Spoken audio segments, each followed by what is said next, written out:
Isaías 58. Isaías capítulo 58.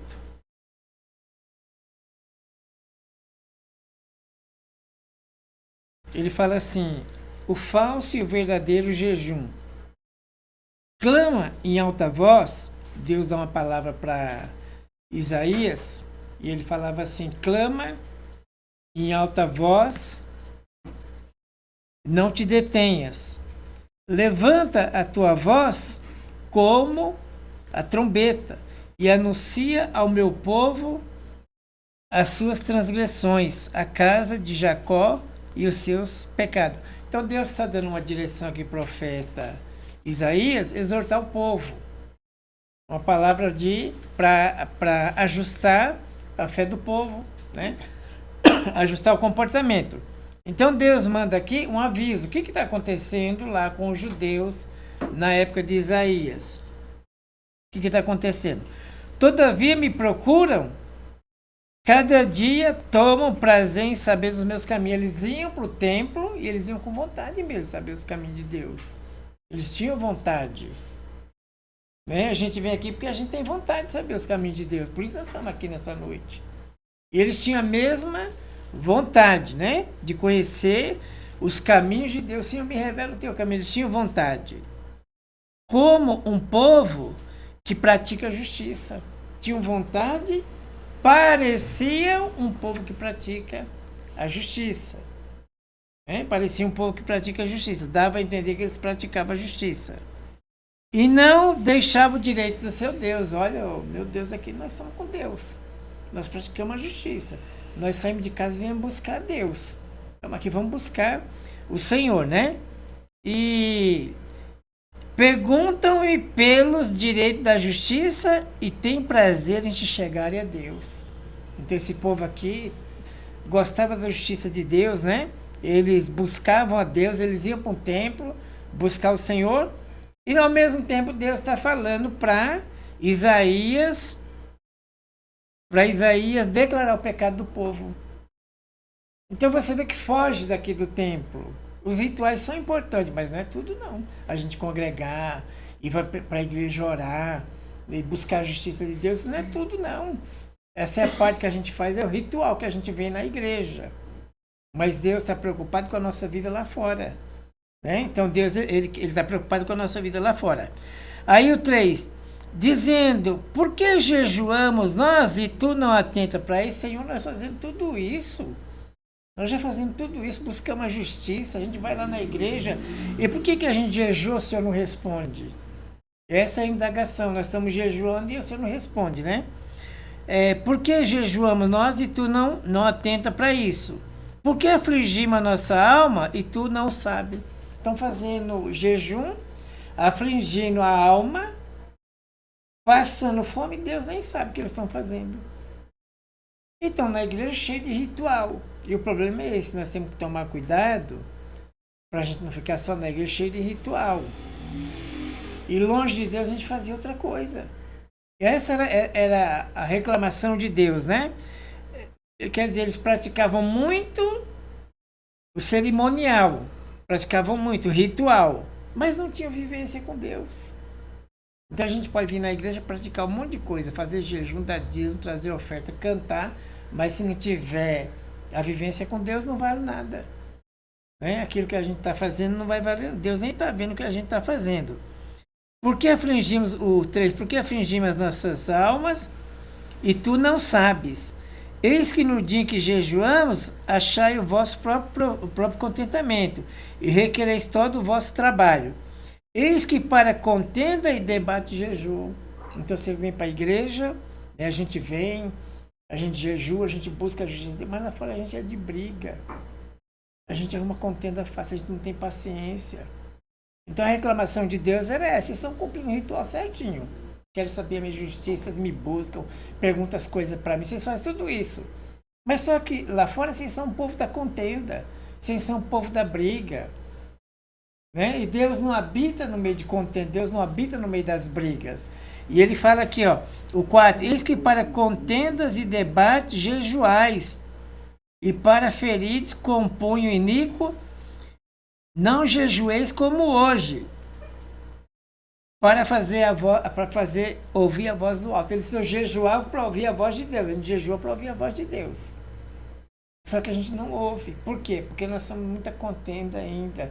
Nós temos muito debate no nosso coração, nós temos muita rixa, nós temos muita diferença. Uma delas, a gente acha que as pessoas têm que ser igual a gente quer. A gente acha que o comportamento. A gente dita um comportamento e se ela não atingir aquele nível de comportamento que nós queremos, nós começamos a tratar diferente. Então é exatamente isso que Deus estava falando. Vocês me buscam, vocês vão lá, até jejum, dá dízimo, dá oferta, dá tudo. Vocês fazem tudo. Mas lá fora o comportamento é diferente. Quer dizer, vocês praticam a religião. A religião vocês praticam. Mas na hora de ter vivência com a palavra, a gente não tem. Ou se tem, precisamos melhorar nosso comportamento lá fora. Né? Você jejum para ferir os outros, a maneira como vocês falam com os outros. Você jejum para debate, dá uma de mais espiritual, né? Jejuai para ferir e não compõe núcleo. Não jejueis como hoje, para fazer ouvir a voz do alto. Nós temos que jejuar para a gente ouvir a voz do alto. Ao mesmo tempo que a gente jejua, tem que ter o cuidado, senão é só passar fome. Senão o jejum apenas nos passando fome. Então a gente tem que se cuidar no jejum. Vamos fazer um jejum aqui para Deus, mas vamos fazer um jejum para ouvir a voz de Deus. E ele está reclamando de coisa aqui, e você percebe aqui que no 59, Isaías 59, ele manda uma resposta para os judeus. Né? Ele responde judeus. No 59 ele responde judeus. Eis que a mão do Senhor não está encolhida. A mão de Deus não está com problema. Não é Deus que está com problema. Para que não possa salvar nem o seu ouvido, agravado o seu ouvido. Deus não tem problema no ouvido, Deus não tem problema na mão, para poder ouvir. Mas as vossas iniquidades, e você vê que ele não citou pecado sexual aqui não, mas tinha. Mas ele não falou, não estou ouvindo o seu jejum por causa de pecado sexual, porque você cometeu um pecado. Não, é porque você debate muito. Por isso que eu não estou ouvindo o seu jejum. Você é de muita encrenca, você causa muito problema. Em tudo você invoca a lei. A gente quer resolver do nosso jeito. É por isso que eu não estou ouvindo o seu jejum. Parece uma coisinha tão simples. As nossas conversas, né? As coisas que a gente se envolve. Então, o que acontece? Deus, ele está reclamando para o povo, né? O problema não está em mim, minha mão não está encolhida, para que eu não possa salvar, meu ouvido não está com problema, para que eu não possa ouvir, mas as vossas iniquidades fazem separação entre vós e vosso Deus. Pecado, você errou, ali você escorregou, você pede para Deus e levanta. Iniquidade é você viver no pecado contínuo. Aquilo virou um hábito. Né? Aquilo virou um hábito. Tem algumas coisas, por exemplo, que é assim, algumas coisas que é assim, ó. Quando Deus fala com a gente não ouve, você vai sentar num lugar, por exemplo, para tomar um café. Tem uma pessoa do lado dela que ela nem te conhece, mas ela vai falar uma coisa e você vai ouvir. Outro dia eu estava sentado num lugar assim, aí duas pessoas conversando lá e conversando mal, e eu sentado numa mesa que nem conhecia, nunca nem vi. Tô gastando muito meu cartão de crédito. Falei, e que é isso que eu tava olhando para Deus, para me diminuir isso, o cara tá falando lá do outro lado. Se eu não ouço aqui, eu vou ouvir lá. Quando as pessoas começam a reclamar muito da gente, é porque nós temos problema. Nós temos que deixar o orgulho de lado, a soberba de lado. Então, quando a gente está ouvindo muita coisa, parece com a gente, é com a gente mesmo que Deus está falando. Com a pessoa que está lá do outro lado. Até é bíblico, porque quando o Gideão começou a pedir prova para Deus, Deus falou, vai lá no arraial dos inimigos, fica atrás de uma moita e ouve o que eles estão falando. E ele ouvia exatamente o que o inimigo estava falando, para ele poder criar força para sair daquela situação. Então, às vezes você está numa situação que a pessoa começa a falar ali da sua situação. E é Deus permitindo a gente ouvir para despertar a gente.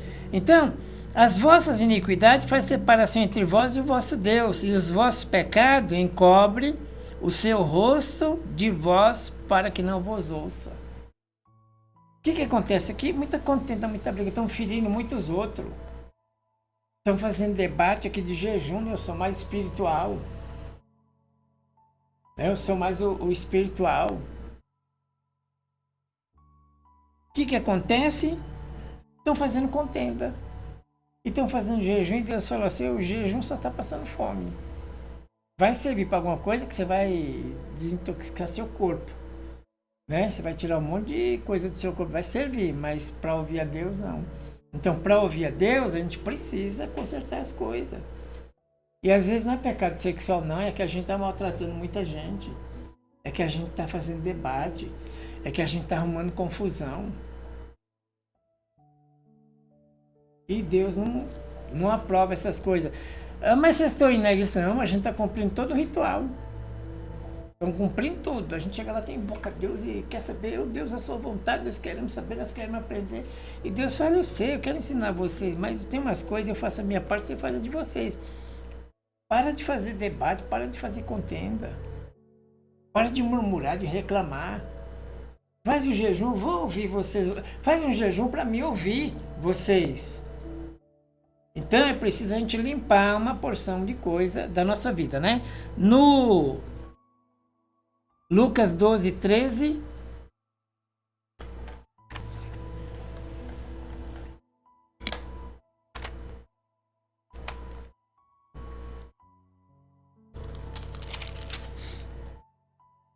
Lucas 12, 13.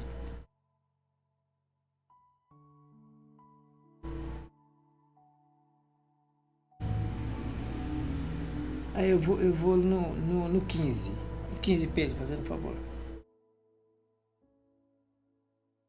E disse-lhes, acautelai-vos e guardai-vos da avareza, porque a vida de qualquer um não consiste em abundância do que possui.